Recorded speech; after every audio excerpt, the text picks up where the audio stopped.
Hello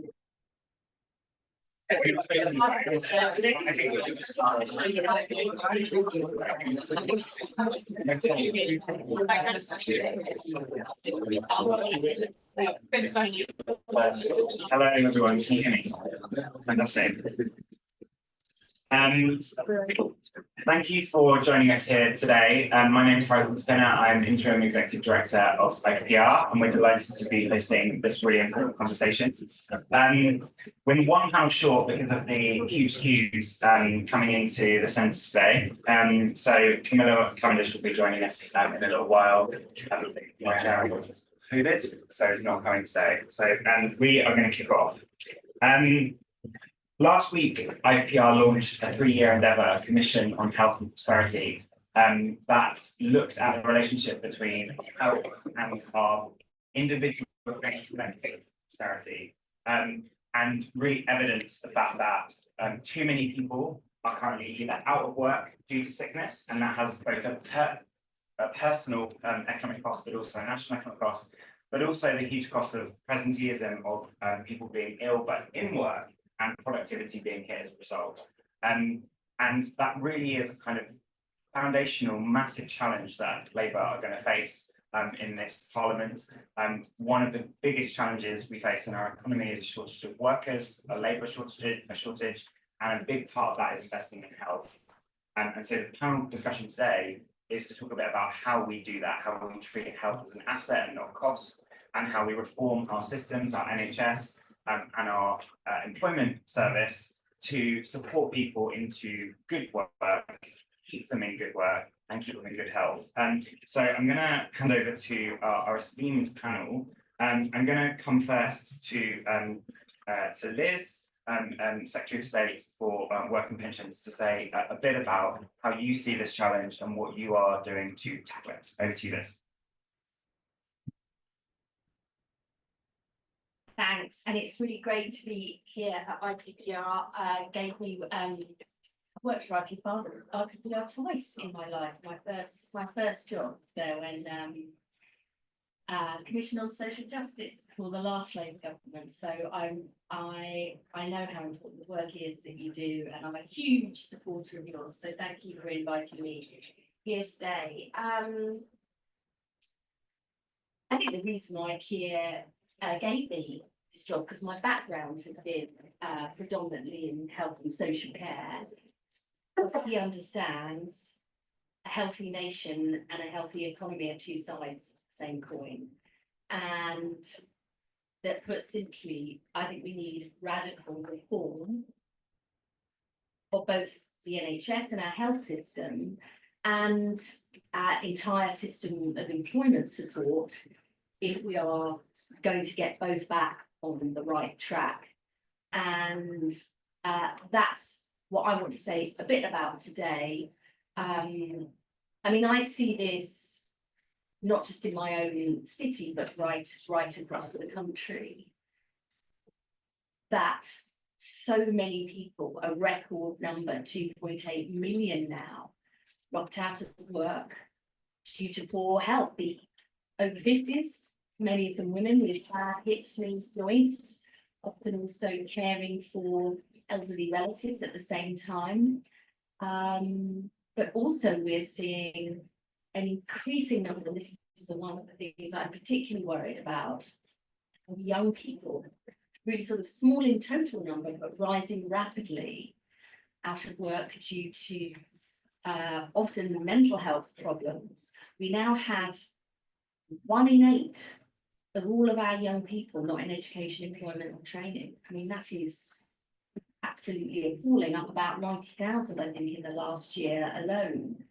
And we also see today, and this is really important, an even greater number of people in work, but with one or more long-term chronic conditions, and they're at risk of falling out.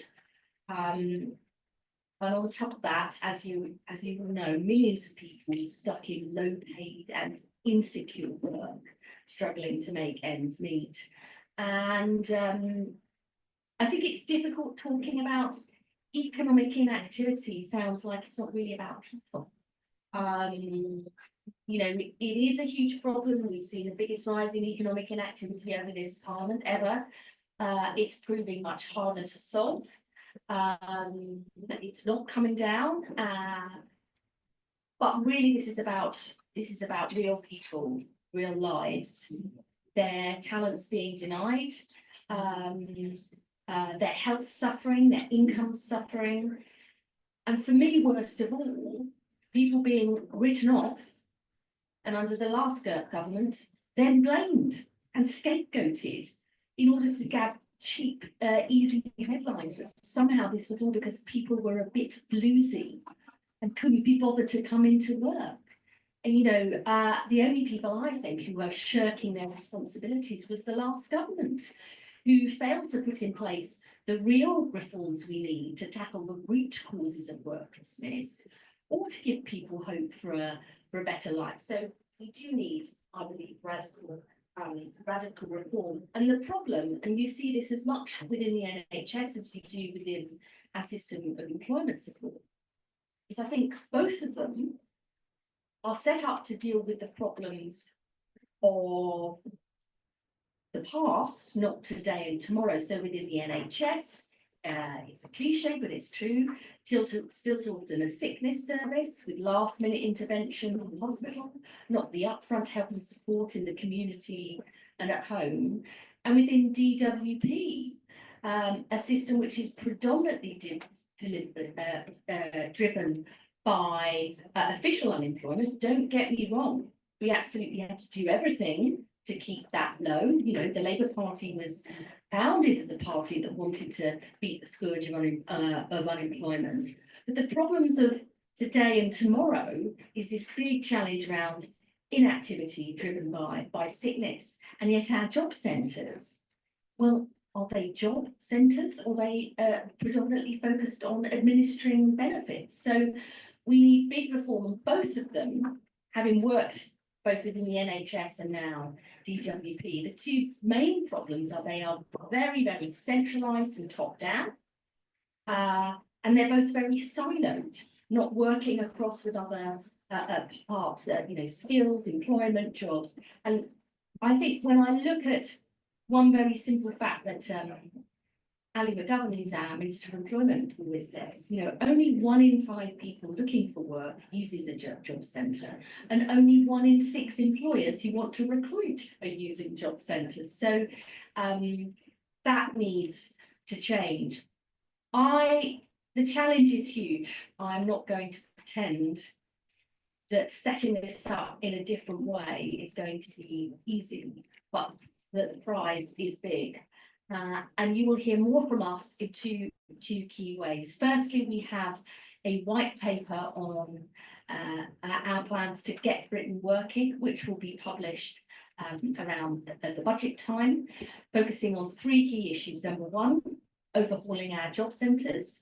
So they are not just about policing and monitoring benefits, but are put back to their original purpose, a genuine public employment service, really trying to bring in the National Careers Service and turn them into a jobs and careers service to help people not just get work and get on in work, and tackle the fact that only 1 in 6 people ever fully escape slow play. Secondly, and this is so important, is to have new work, health and skills plans led by mayors and local areas, because genuinely the man or even woman in Whitehall doesn't know what's best in Leicester, Liverpool or Leeds. I mean, the reasons driving people out of work in my constituency in Leicester are predominantly about women locked out because they're caring for a family member, often in multi-generational houses.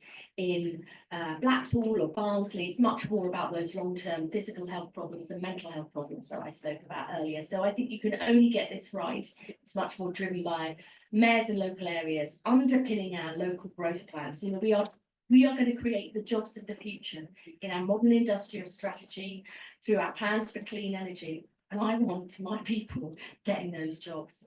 And thirdly, our youth guarantee. It is not acceptable to have 1 million young people neither earning nor learning. And that is going to be a big, big change to us. no ifs, no buts. You have to be earning or learning when you are young, because the lifelong consequences are terrible if that doesn't happen. And the key focus on all of this has to be about early intervention, including working with businesses. We've set up a new labour market advisory board because we believe we're in the business of local labour markets, chaired by Paul Gregg. And the absolute top message for them is you've got to prevent people from falling out of work. You have a window of opportunity of a couple of years where if you don't help people, get them that preventative support, help them get back on their feet, help them with the physical or mental health problems, keep their links with the world of work, it's much, much tougher afterwards. So watch this space. There's much more to come. These are really, really big reforms. I know from speaking to our amazing work coaches, I'm just talking about this, 16,000 of them. I mean, their commitment is incredible. Many of them have worked for DWP for 20, 30 years. They care about their local communities. And I'll finish on this. An amazing woman in Leeds who's specialises in trying to support care leavers to try and get them back into education, training and work. And she just said, if you're in care, you know, something very difficult and bad's probably happened to you. You can't have a 10-minute appointment to try and help you get to grips with that and slowly build up a relationship and think about the skills or the mental health or other support to give you the confidence, maybe not to go immediately back to work, but take the next step. And so they know, they care, and we want to unleash their talent and potential so we can unleash the talent and potential of the country. So I'd love to work with all of you. We need ideas, we need innovation, we need big reforms, we need big change. And the work you're doing will really help us put that into practice. So thanks very much.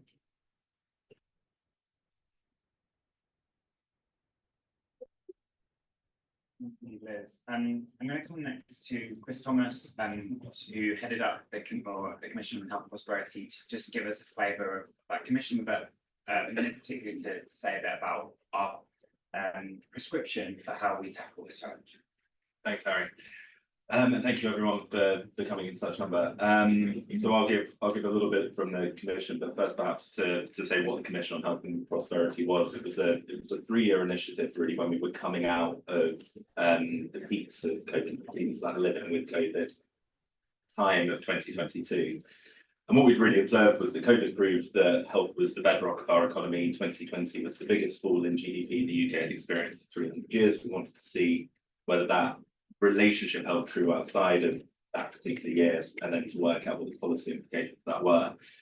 And we brought together a coalition of people to help us do that. Really important to say that that wasn't just health experts, that was labour market economists, public health people, cross-party politicians, businesses, trade unions, civil society. So we hope a testament to how unifying an issue health is, something we can all get behind. It's hard that to follow because I was nodding furiously in agreement with much of what you said, Liz, but I'll add a bit from what the Commission has found over that 3 years' work. And first and foremost, it bears to say that yes, absolutely, this economic and activity challenge is massive. It's set to grow, so on current trends, we could end up with 4.3 million people outside the labour market purely because the segments by the end of this parliament, which is just a massive rise from where we were in 2019. To give a little bit of context to who those people are, they tend to look, in terms of their health needs, very different to the rest of the population. So something that will inform when I talk about solutions is that they tend to have much more complicated needs. The mean number of needs for someone out of the labour market because of sickness is 3 different health conditions. There might be some mental health conditions, some physical health conditions. So the complexity is massive. And it's worth saying this feels like a uniquely UK problem at the moment. We are, when we map out comparable countries, we're not the only ones that saw some impact to our economic participation rates, but our recovery has not happened.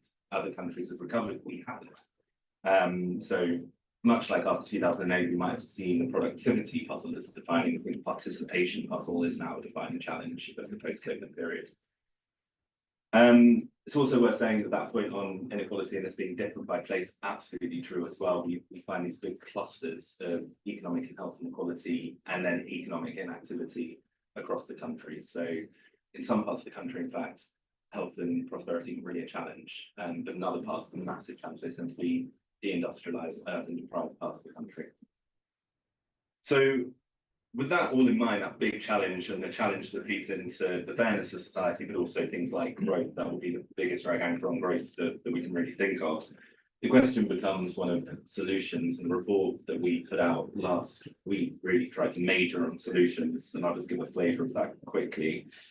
But the first kind of pillar of it is that we won't treat our way out of this crisis. The needs as a country that we have, the health needs that we have, are too complicated, too multiple, too complex for our system to work if it is purely orientated around waiting for something to become really crisis level and then reacting to it.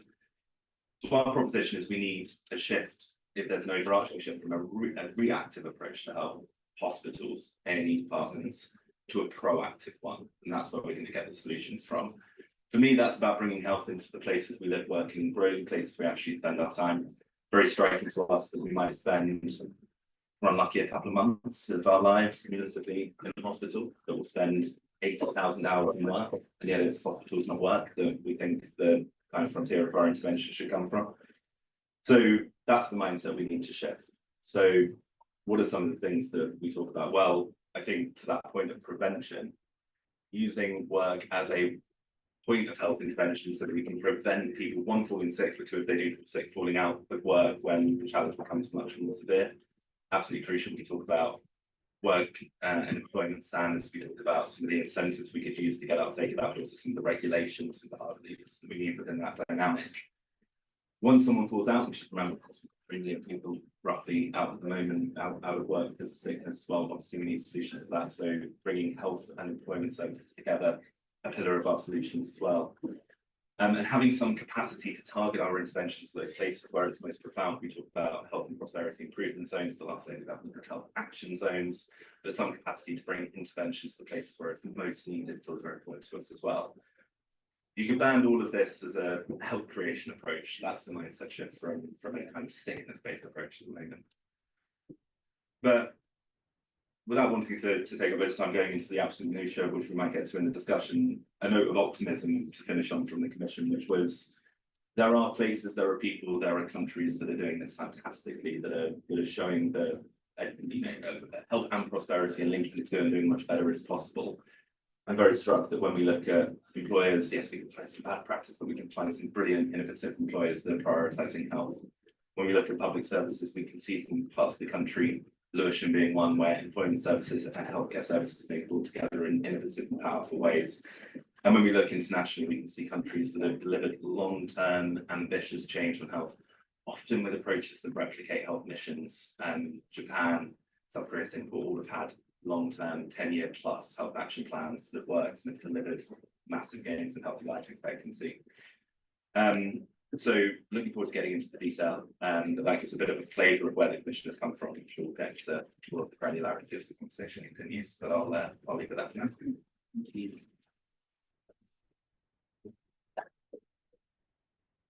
Peter, I'm going to come to you next, and I want to say just before we start, that Impact on Urban Health, who lead, have been a massive supporter of IPR's Commission on Health and Prosperity, and without the support you've given us, we wouldn't have been able to do this work. So thank you for that. And it's been more than just a funding relationship, it's a partnership with you, obviously having huge amounts of expertise and doing lots of great stuff on the ground that is demonstrating that this stuff works. So I'm going to hand over to you now to say a few words. Thanks so much, Harry. I'd blush if I could. I think I'd like to start by thanking Chris and the other commissioners for what I do to what policy recommendations and really get to the root. How do we move from treating health mindset to a genuine health creation mindset? That needs to be at the heart of things. And at its root, we know that poor health is so closely linked to poverty. Those factors, we see it based on we see these stark differences in how people go from one part deluge through to the Queensway, see a decade difference. It just really started, and our nation's health. It's that way you can see how it's fundamentally undermining fertility. This is really spoken about there. People there, but there's another number of effects. It's more than 8 million people where their health is in some way worth limiting, and just you're not going to get to prosperity unless you do something out there.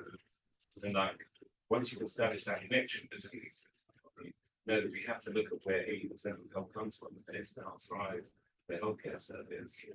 So we're really looking at our air, our jobs, where people live, our diets. If we really want to try and promote health and growth, we need to start thinking about those really cool things.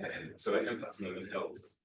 We've been working with businesses, with local authorities, with communities to try and find new ways to deliver these challenges. Whether it's working with convenience stores to support them in promoting more healthy food and a better placement of those, working with construction companies so that they can reduce their pollution from their sites, or working with large employers so that they can actually put bears around that workers. We know have significantly higher risk of range of health issues. And all those areas we see we really got to work in partnership. Their success has to be tied to the health of their workers, but on the communities that and I think collaboration at a local level is critical. That needs to be part of the solution. But the role of government and central government I think is crucial. So we're encouraged by leaders to a health mission, to the idea that will be truly cross-departmental and that will have health inequalities at its core.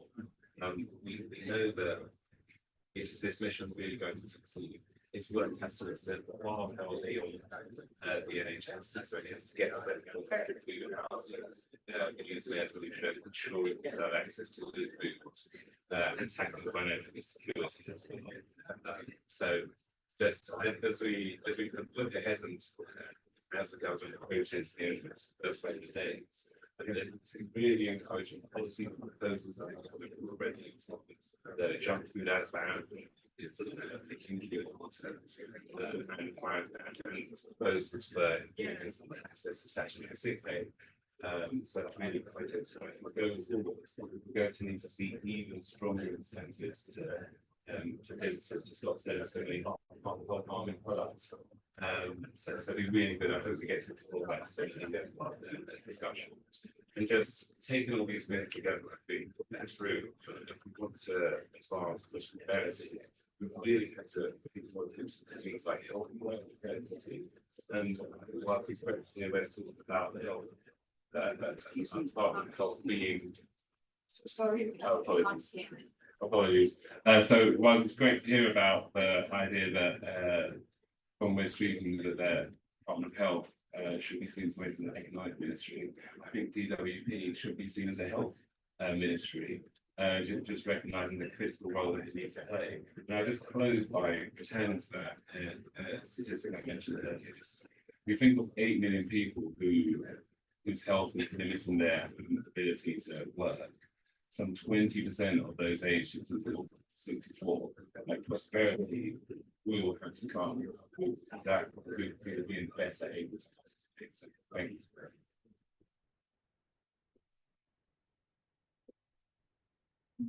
you. Last but absolutely by no means least, I'm going to come to you, Camilla, and I want to just recognise your incredible role in championing this through your book and through your columns, but also that rare person who writes about it and has done it. You know, the sugar tax in government is one of the most successful health courses of recent times. So it would be great to get your take on this. Very much. Look, I'll be quite brief because I think everyone's said all this already. I think the report's brilliant, and obviously the big opportunity we have now that we didn't used to have is we've got a really tight labour market. And in a really tight labour market, we can't go on writing people off.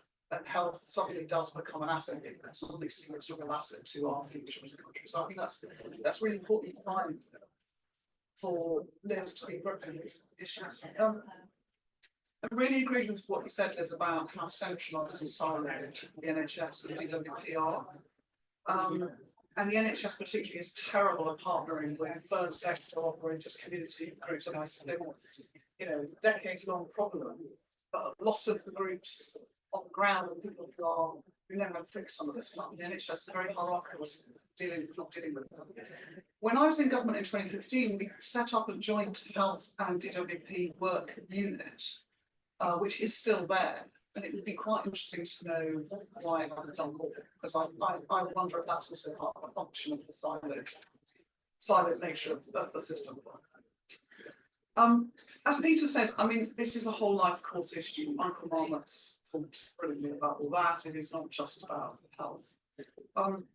I was quite encouraged by the Barnsley Commission Pathways to Work report recently, because 7 out of 10 of the people they interviewed said they really would like a job if they could get one. And I spoke to the mayor, who is actually trying to do something really simple.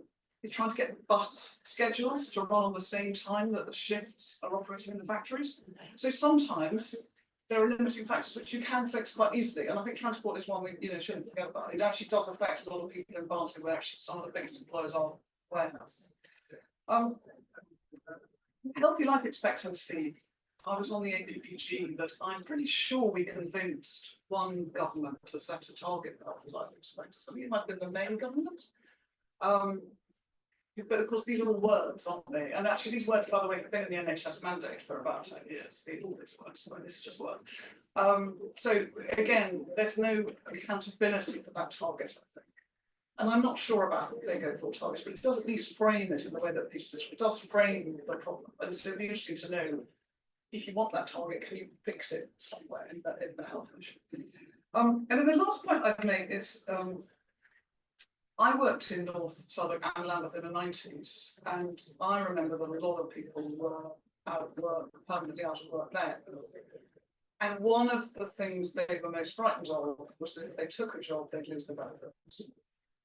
I remember Frank Field talking about that all that time ago, and I think that is now a live issue, which I hope Secretary of State will talk about.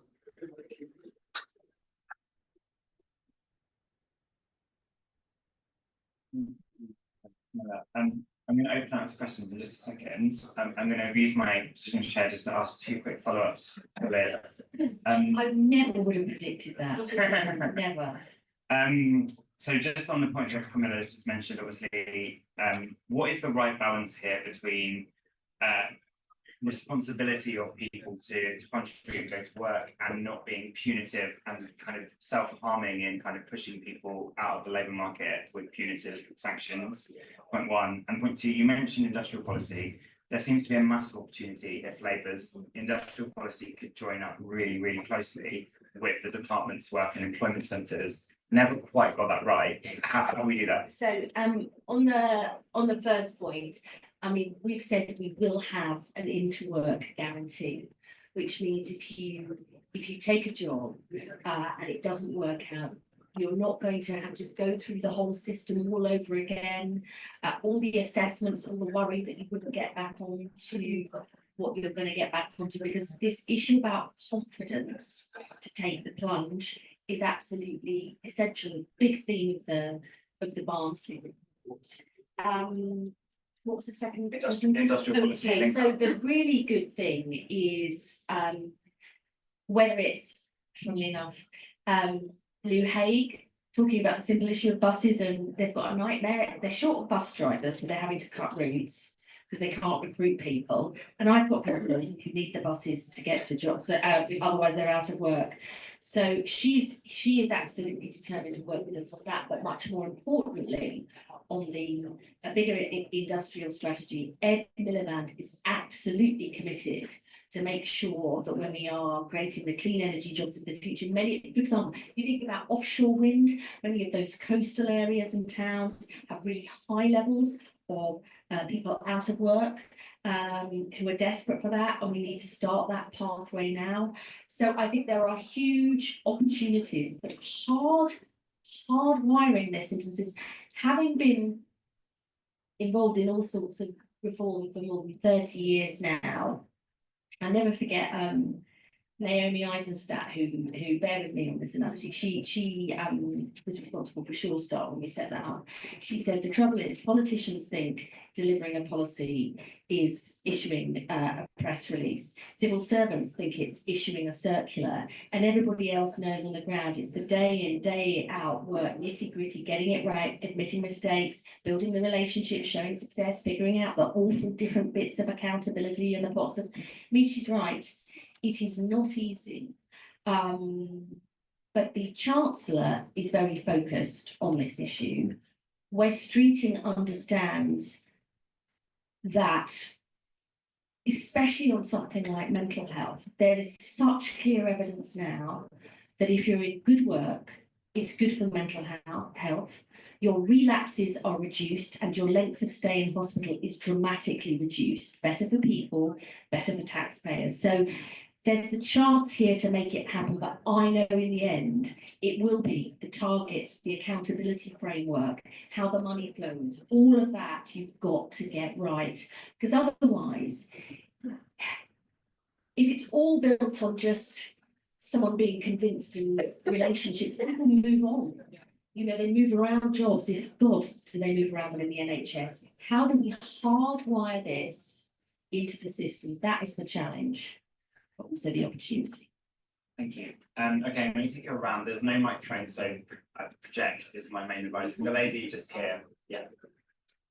Genevieve Allen from the Telegraph. The panel has touched on, and Liz just then touched on mental illness, and there have been statistics that have showed that, particularly among young people, the UK has a particularly big problem with this. Why do you believe that it is so bad here, mental health crisis among young people? And Secretary of State, what are the solutions to that? If young people are to have such serious mental illness they cannot go to work, how can that be fixed? Alex. Thank you, Alex Bax, Chief Executive Employment Specialist, Home Secretary and Health Charity Group Pathway. We help the NHS improve care for people experiencing homelessness, employment and median purposes is a crucial part of bringing people back to the street. I actually want to talk about this, the nature of the economy, and one of the things we see is the problem of shit jobs, bad pay, appalling conditions, gig economy. There's a structural problem here, which I think relates to the mental health question with the nature of our society and the shape of our society. The people at the bottom are expected to have healthy eating clubs, and let's take the takeaways away because you don't eat them, but business health and wealth. Yes, the problem our health gradients about our wealth gradients. So we need to focus on income and wealth at the bottom, perhaps, to lift health. Is that the biggest problem? And the lady on the left here, the red. I wanted to ask about statutory sick pay. So in the UK, we have the lowest rate of any country in the OECD, just £116 a week, works out as less than a quarter of the real living wage. And that means that if people need just a few weeks of work, perhaps to recover from an injury or something, in that time, they can very quickly fall into debt, fall into poverty, and face the kind of additional mental health and stress impact of that. So I'm wondering what the panel thinks of the potential benefits about higher rate of statutory sick pay in terms of keeping people well, keeping people well. So two more, and then we'll go back to the lady just here. Do you have a rating mic? Oh, we now have a mic. We've been upgraded. I'm Chloe Chaplin from the newspaper. I just wanted to pick up again on the topic of sanctions. A lot of the evidence that we have seen that is available suggests that they're not necessarily helpful in pushing people into work and actually can impact their health. I wonder, I guess, for the whole panel, but particularly the Secretary of State, if you think the system has been overly reliant on sanctions and potentially a new approach is needed. Thank you. And then the gentleman just here. Nick Lansman, Chief Executive of the Health Tech Alliance, which brings together health technology companies and NHS bodies. I'm keen to know what you think the role might be of industry and health technology companies to assist with this situation. Great. So, as a reminder to our panel, mental health crisis. Why have we got young people? Why are we worse than other countries? And what are the solutions? Link between inequality. Should we be taking inequality to drive better health? Statutory sick pay generosity. Have we gone too far with sanctions and industry and technology? Liz, I'm going to come to you first. On mental health in young people, there are many varied and complex reasons. I wish there was one thing, but there isn't. I think that we started to see this develop before the pandemic. I think the pandemic has exacerbated that without doubt. I see whether it's children at school or young people going to university, extremely anxious about everything, being with other people, meeting other people, disagreeing with other people, being face to face, pressures. There is something that COVID has exacerbated. I think often anxious young people have anxious parents because they're struggling with, the hits of people's cost of, the cost of living crisis and living standard is very, very real. You're worried about putting food on the table, roof over your head. That's been an impact. I also think social media is absolutely playing a role. Sam Friedman was saying at an event last night, there's different issues affecting different groups. So the big increase in young women eating disorders, self-harm, for men, ADHD, there's a whole range of things going on here. And I certainly know on my first visit as the Shadow Secretary of State for Work and Pensions, I went to Leicester Job Centre, and God bless him, our manager there somehow stuck with them for 25 years and said his single biggest worry was young people. Even trying to get them to come in, talk to them, even talking to them. So I think there's many things going on there. And I think it's really important that we don't just say they're doing just a bit, we buck your ideas up, as the last government did, like somebody just got to toughen up. Is anybody with a young person who's anxious, trying to even get them to school and just telling them to toughen up? Well, how successful is that? Anybody here who's got children or knows people struggling with those issues? Absolutely on the point about the quality of jobs. That's why we're bringing in a new deal for working people, precisely because we want to see improvements in the quality of work. We want to make work pay. We want to see better rights for working people. Links to the point about statutory sick pay. That's why that's going to be a really important part of the new deal, the day one rights on that. And on I'll come back, I'll finish on the point about sanctions, but on technology, I'm extremely interested in, from my perspective, looking at how better use of data, digital and our AI can better help and support the role of work coaches to free up their time to focus on some of these more complex problems that I've mentioned, but also, so it's not simply about, going in.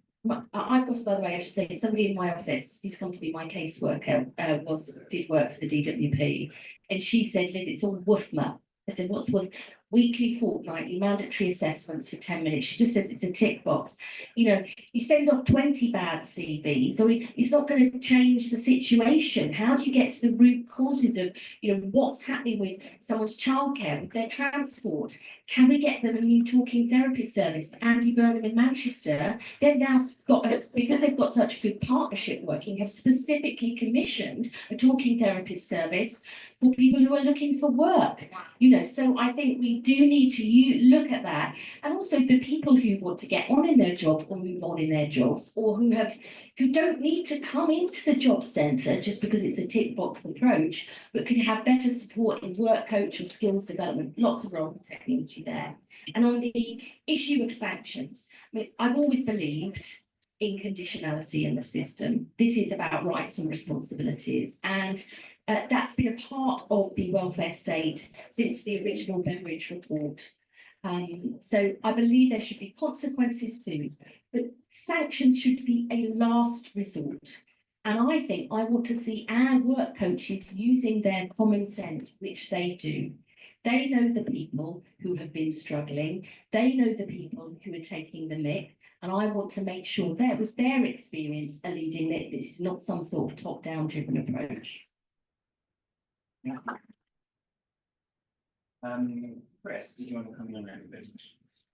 Yeah, I won't try to take all five, but let me do the kind of question of economic inequality, health inequality first. And I think the evidence that the Commission has found is very much that the two are related, so that we need to, you know, essentially put these things in a bi-directional relationship. Often, you know, some people, you know, maybe those more interested in economics will think of it in one direction, and those of us that care about social determinants will think about health inequalities first and foremost. And I think both are really important. So if you've got poor health, that might impact your education and job prospects and entrench your economic inequality. If you've got economic inequality, we know very well that's going to make you sick. On your specific point of then how we then bring in things like bad jobs, I think it's a really good point to raise. One of the things we point out is that, in fact, one consequence of the economic strategy of the last 15 years that buoyed our employment rate was just a proliferation of bad jobs that now make people sick, and that actually accentuating the economic connectivity challenges in terms of solving it. So we talk about standards and supply, basically. Standards in terms of how we've raised the standards of some of those jobs and changed the dynamic where some employers can essentially take some stuff with their responsibility to them, and supply in terms of can we use, for example, our major public service employers, the NHS, to increase the supply of good jobs so that there are options in job sectors, appropriate work, not just any work. A few reflections on that one.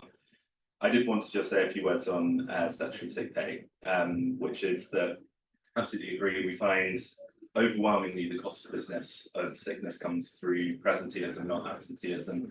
One of the big reasons that people might work when it's not appropriate for them, or when it's productivity costs for them might affect colleagues, is that they don't have the financial means not to. They might be below the lower end of the threshold, and they might not be able to sacrifice that amount of pay. So in terms of reducing the cost of business, we think sick pay should and does have a role. And of course, there's lots of different European examples we could look to. The sick pay reform is really part of the Labour government's agenda. But there's lots of interesting models out there. The UK seems a massive outlier in this, and perhaps that's one reason that we seem to have a much bigger cost from sickness and economy into individual prosperity. Thank you. Got one. Thank you. Big fan of this. Peter, did you want to comment on any of this? Sure, I'll just touch on a couple of, I think there's a couple that really well. Just on children's mental health, we do drive as and varied. I think the rise rates of child poverty and the effect that's going to make really should be contained amongst those. And just in terms of the fixes, again, there is no easy fix.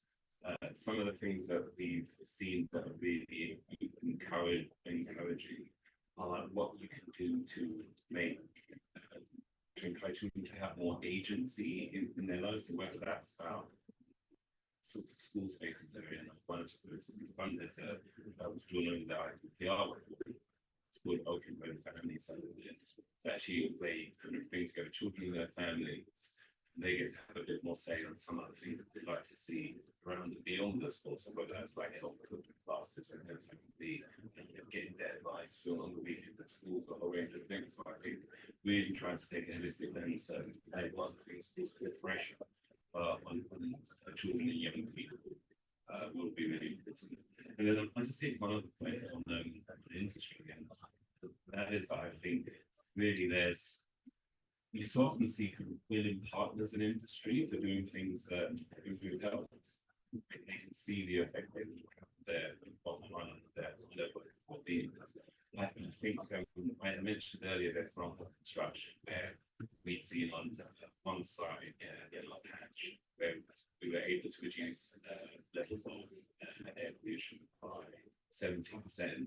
By trial and testing new technologies, and it's the kind of thing where businesses want to be incentivized to actually do those things. And in a similar vein, you often hear from large food retailers that they want to improve the proportion of healthy foods in their sales. But they want to make sure there's a level playing field, and they want to see things like mandatory reporting of healthy sales. So do things that actually encourage the right sorts of behaviours, really make penalise those who do want to do things better. I'm going to come to you last minute to wrap up the conversation, because Liz has to go in a minute to hear Rachel really speak, and we all have an interest in Rachel liking Liz and giving Liz lots of money to deal with the challenges that we've got to face. So, Camilla, do you want to? Yeah, so I'd like to ask this question actually, because don't mind. Because the mental health question is so, I have teenage kids, I know a lot of teenage kids, all those of us in that bracket lived during the pandemic, we saw schools withdraw, we saw universities pre-social accordingly, we've seen social media, we've lived it. And there are a variety of different reasons for it, but I wanted to ask a slightly different question. The business secretary recently talked about working from home. He's made a big deal about how it's great to work from home in the civil service. The permanent secretary said to me yesterday that was the most unhelpful thing that it's possible for him to have said, because she's trying to get her team together. And the thing that I see and a lot of employers see is that young people need to meet other people, they need to connect, as you said, they're reluctant to talk, and it's senior people in these organisations are working from home, can't be bothered to come in.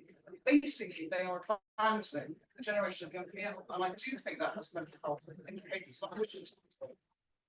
Let me think on that point. There's so much more I could also say about employers. I think more of them asked, one of them said to me recently, we know there isn't some door you open and there's a perfectly skilled, perfectly healthy workforce. We know we've got to work more on this. So I think there is some positive news there. But let me just say, from my perspective, during COVID, when I had a couple of young people start work for me, and they were desperate to get into the office.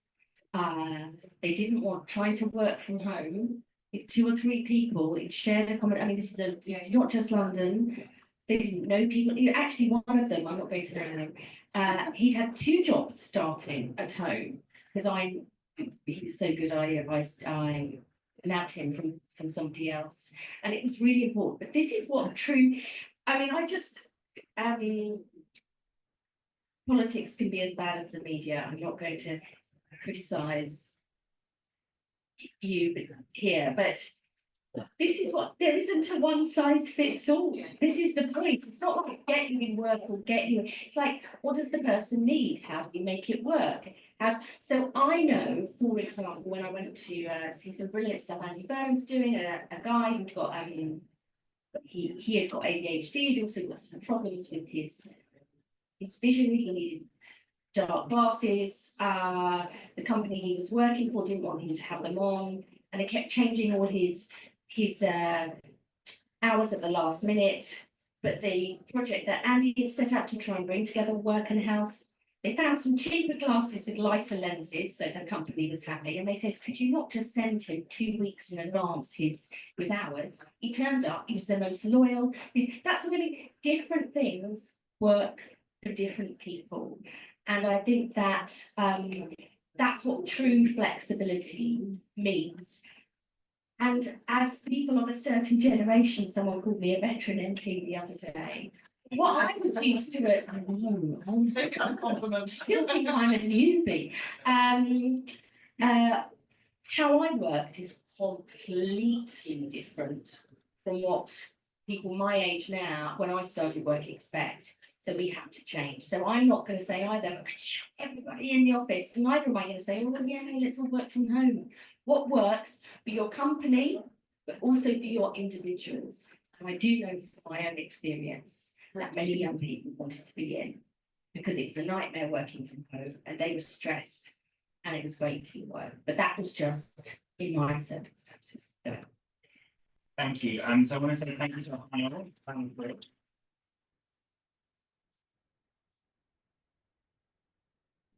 Thank you everyone here for coming and taking the time for a really important conversation. Enjoy the rest of the conference. Thank you. Thank you. Very nice.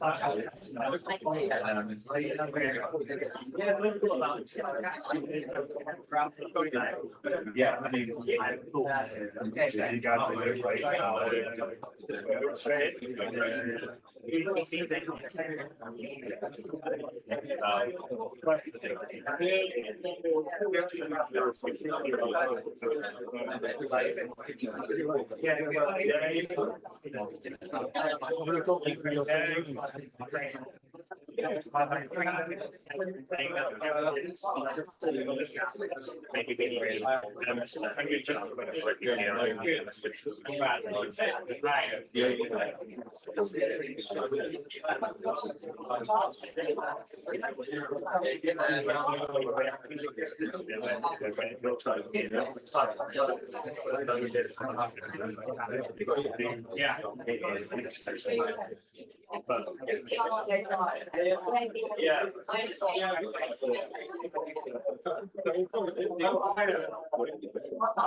exactly.